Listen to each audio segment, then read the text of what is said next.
Sa pagbabalik ay daw, no, gagawa tayo isang klaseng salad. Meron tayong spring onion, pinong-pinong hiwa, no? At meron tayong yogurt, Pascual Original Mango Yogurt gagamitin natin. Lagay natin dito. Mango. No? Wala akong nakitang plain yogurt. Pascual brand yogurt, no? Pag ganyan na, lalagay ng cracked black pepper. Estimate lang, no? Konti. At meron tayong real mayonnaise. Lalagyan natin.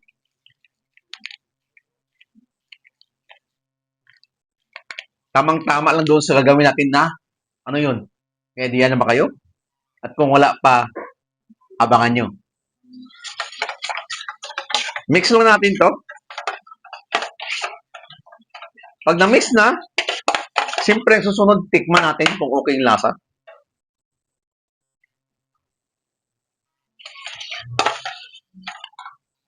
Good. Mayroon tayong boiled egg. Ang kinuha natin, puti lang.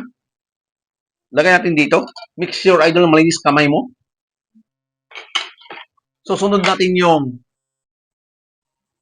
pipino, kamatis, tinanggalan ko ng buto, hiniwa ko na ng dice, no? Depende sa gusto nyo na kalaki. Idol. Mayroon akong grapes. Sabay natin dito. May idea na kayo kung anong ginagawa ko, idol? At kung wala pa, abangan nyo. Ika nga, sabi ko, no? Mais, kernel corn na sa lata. Ang bili nyo pinakamura sa lahat. Kasi pareho lang namang mais yan, eh. No? Iba lang yung brand. Lagay natin dito. Cabbage, pinong-pino. Ang hiwa ko, lagay natin dito.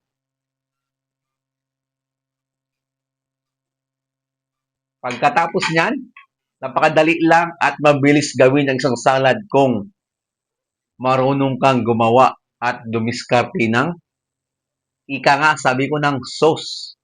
At yung mga sauce na ginagawa ko, idol, nasa YouTube channel ko, sundan nyo na, puntahan nyo na, hindi naka-subscribe sa YouTube channel ko, no? Mix natin lang to.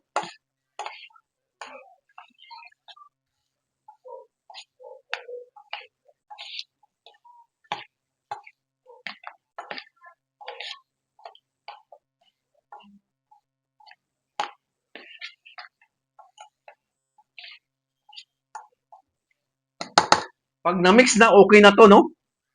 Hindi ko na dadagdagan ng ano pang ingredients. Dalawa lang. Cracked black pepper, mayonnaise, yogurt, at asimbol na tayo, idol.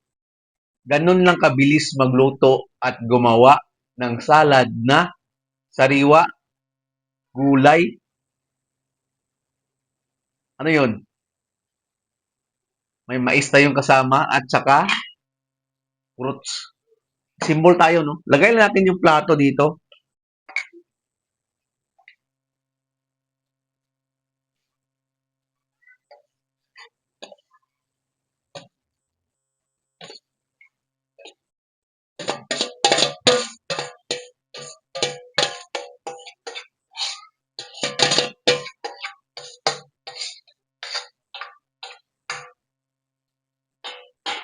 At luto ninyo, salad ko, idol. Ano tawag dito? Idol salad. Bago tayo magtapos, tikman natin, no?